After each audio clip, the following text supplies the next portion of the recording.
Hello and welcome to the new video. In today's video we want to take a look at Shadow and FLYGON in the Open Ultra League. This is a team that I stole. This is a legend team as well here. So yeah, shoutouts here as well. We're going to have an interesting team where we're going to have the Corviknight in the lead. Corviknight, the Pokemon that is going to get a community day at the end of this month, which is going to impact this Pokemon quite a bit as the moveset most are going to completely change. Speaking of moveset change here as well, they did not run the moveset I did run. They were running, I think, Iron Head as well as Payback. Payback allows you to hit Pokemon like, for example, the Bellibolt for neutral damage, which you cannot do with the current moveset, which helps out in certain scenarios. I do think that Payback is most likely a little bit better than the Sky Attack here as well. But let's take a look here at the team. Let's take a look if there are maybe some scenarios where the Sky Attack helps us out as well here. But also, of course, the main focus today is going to be on the FLYGON. FLYGON needs shield, but FLYGON has a lot of attack and a lot of potential with that. Being able to here, go up against the opponent's Typhlosion. We are going to be able to resist everything, but still a Blast Sprint is going to do a lot of damage. In comes the Unnovan Stunfisk, which cannot really do a lot against us. The Thundershock is going to be resisted. They have to go for the Mud Bomb. But as you see here already, we do so much damage. We drop the opponent's attack at the same time as well. And with that, we are going to be able to go for the full farm down against the opponent's Stunfisk without really having any problem. We could have went for the charge move as well and still would have been able to win without the debuff. But this is going to be it for the Typhlosion. We can go for the move here. We can even completely go for the Zero Bubble basically and win the battle here as we can move on to the next opponent, where we will face a Forretress. They are luckily not running a Volt Switch, they are running the Bug Bite, which is double resisted.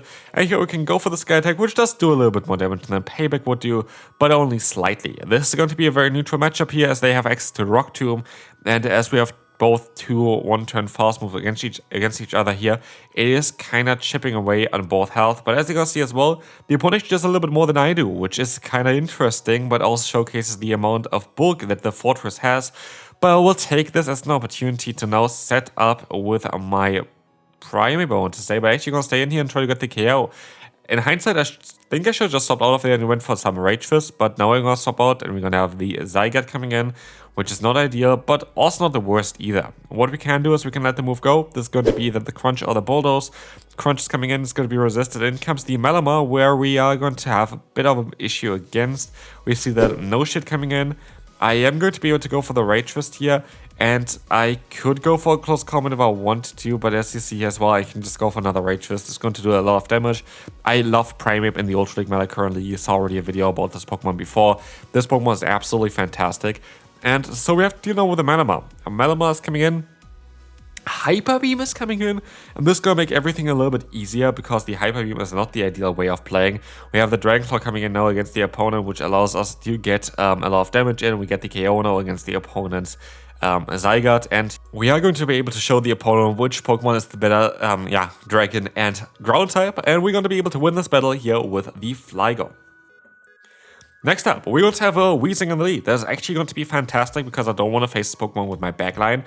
And here's where the Iron Head actually comes in clutch because we kind of want to have the super effective damage, of course, against them. Super effective step, Iron Head is going to be great, but they decided to go for the Overheat. We can shield this move up, which was the wisest decision here as well because we need to have some kind of answer against this Pokemon.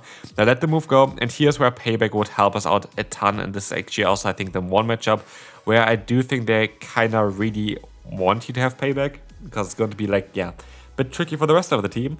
I'm going to decide to go into my FLYGON though. I can take the hit, and I do think that this is going to be the best play that I can do, as I am going to be able to go for the Dragon Claw now against them. I'm curious on how they want to play this one out. They decide to let the move go. Do I shield or do I not shield? I decide to shield because I kind of would love to have the realignment here. Not too sure if this is going to work out as they're going to go into the Weezing here.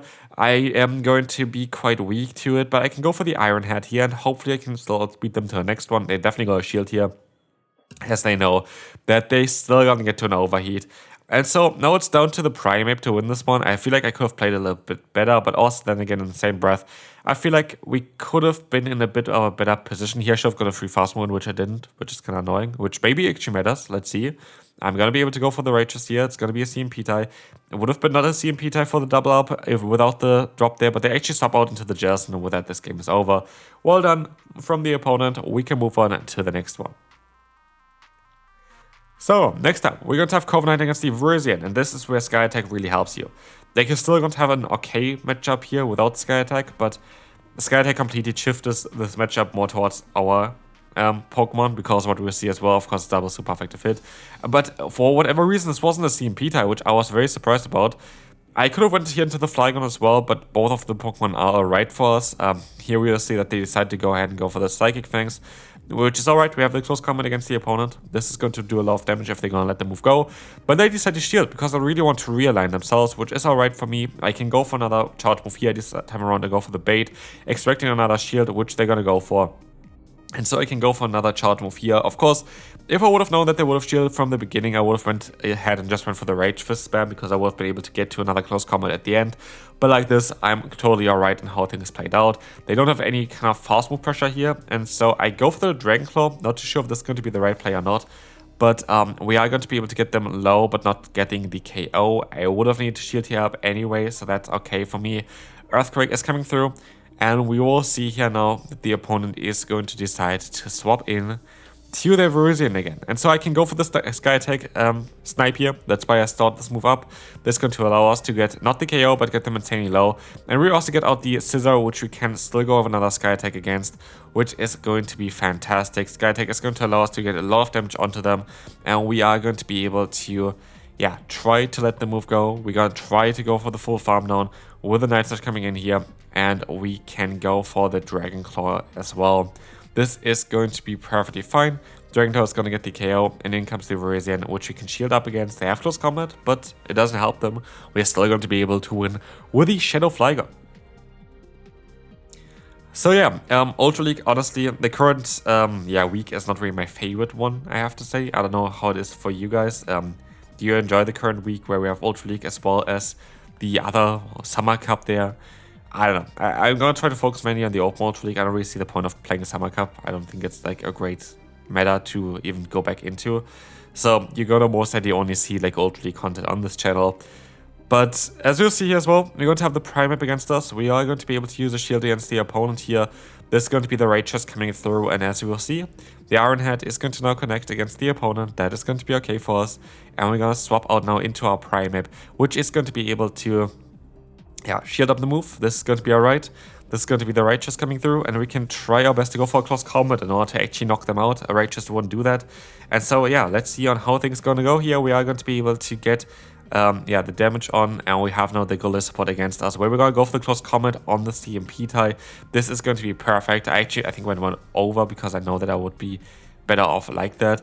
But as you see, the opponent still goes for the charge move. The Aqua Jet is going to take us out. And it's now down to FLYGON to win this battle. Can we catch a move maybe even? No, we cannot. We're going to stay in here. We're going to do a lot of damage with that.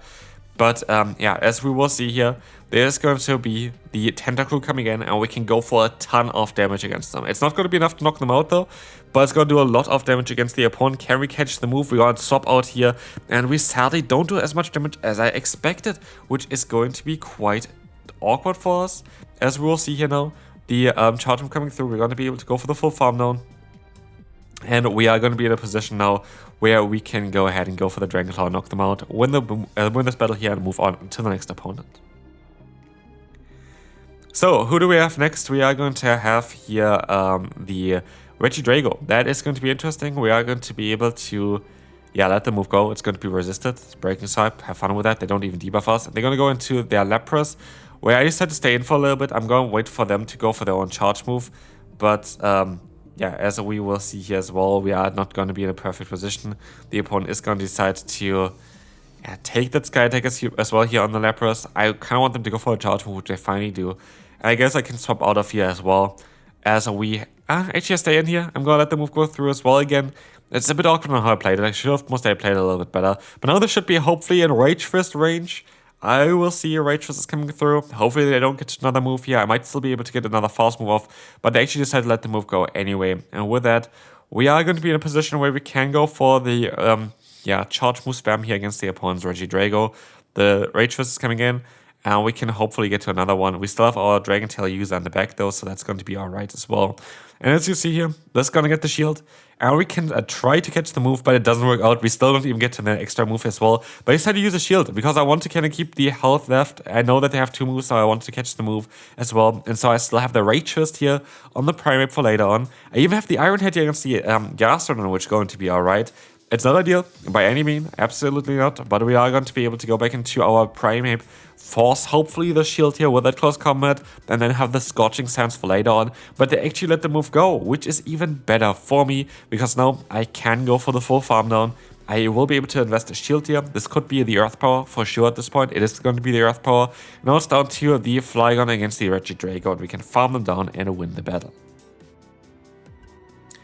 So, next up, we are going to have here the Bellibolt against us coming in, and we're going to have the perfect answer against it with the FLYGON. We take those hits like it's nothing. Sure, went for a charge move a little bit earlier though, that is a bit of a mistake, but that's okay, as they're going to boost themselves up, and I make the same mistake again, so they're now +2 defense, which makes it a bit more awkward for us, as their fast move is still neutral. I could go for the Scorching Sands, but I decided against it. I decided to go ahead and go for something else here. I decided to go ahead and go for the charge move now though against the opponent. Let's see on how things are gonna go now. We have the Dragonclaw coming through. They decide to use a shield, and with that they just get their Venusaur against our lead. And I don't know why they do this, because they knew already at this point that I would have my Corviknight. So I don't know why they swapped in their Pokemon here. Like, literally didn't make any sense. Here's where Payback makes a big difference. Like here, all of a sudden, you're going to be able to just win this matchup with Payback, but you wouldn't be able to win it without Payback. And so the opponent is running Payback. And so I decided to swap out of here. It's my only way of playing this one out. I have to swap out of here. I'm gonna go for the bait again. It's not really the bait as well there though, because what we will see is that we have a lot of potential here. We still have the Giratina coming in. We're gonna do a lot of damage against this Pokemon now, which is fantastic. And as we see, we are going to be able to, just let the move go. This is going to be the Dragonclaw coming in, and we can go ahead and go for the Rage Twist against the opponent again, which is perfectly fine. We are actually in a really result spot. We are going to be able to go for another Rage Twist here. This is going to allow us to do even more damage. We have no alignment. We have the Corviknight against us, but we don't really have the best answer to Corviknight anymore, actually.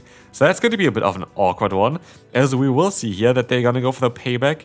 I can go for the Iron Head. This is going to do a bit of damage at least. I can go back into my FLYGON now, trying to get a ton of energy. I'm not too sure if this is going to be the best way of playing it, but we will find out shortly, as we will see here as well that the Sky Attack is going to come through. We have here now the charge move coming in from the opponent as well. And yeah, we have the Virizion against us, and this is going to be a tough one. I don't think we're going to have the chance against the Virizion. We have to shield up the moves here. We have to go for the Dragonclaw, and I have to try to catch a move. If I can catch a move, there still might be a chance of us winning this battle, but that's literally the only way of doing that. So yeah, as we will see here, the opponent is going to be able to go ahead and stop out at the same time. I'm forced to go for the Iron Head, but it's not going to be ideal for us whatsoever. So yeah, it's a bit of an awkward one. As you're going to see, the opponent is going to be able to go for the charge move here. This is going to be the Payback. They're going to knock us out, and it's now down to the FLYGON. I can knock them out here. I might be able to still get a draw. I'm not too sure about it. Can we get this done? We cannot. They are going to be able to knock us out, and that's going to be a good game. There was nothing that I really could have done here at all. So yeah, good game to the opponent. Well done there. We can move on now to the next one. This is going to be the final one here. We're going to see the Moltres coming in. That's going to be alright for us, actually, because we have close combat on our Primate, which is going to pressure quite a bit. And I decided to go for it straight away because we kind of want to have the damage here. They're now Dragon Tail range. They're now an Iron Head range. Like, getting the damage onto them early is super important, as they're going to go into the Typhlosion. We had -2 defense, which is a bit awkward. But this is going to allow us now to go ahead and go for that Rage Twist again and force a shield from the opponent. We resist everything from the FLYGON, with our FLYGON here from the opponent's Typhlosion. But what we see here as well is that we should be able to go for the full farm down before they can go for 2 Blast Burns. But as you see as well, they somehow still get to the move. I should have got the damage in before. I guess we like to turn to something. So the Blast Burn damage should have never been on our FLYGON. We would have had a ton more energy, 10 more damage there. Possible still from us, because we would have had so much more HP, is what I want to say. But they have their Bellibolt in the back, which would have been a matchup that I definitely would have been able to win. So that's unfortunate. Without the Blast Burn, the final battle would have been definitely a win. But it is what it is. Hope you enjoyed this video still, and I hope I see you in the next one. Bye bye.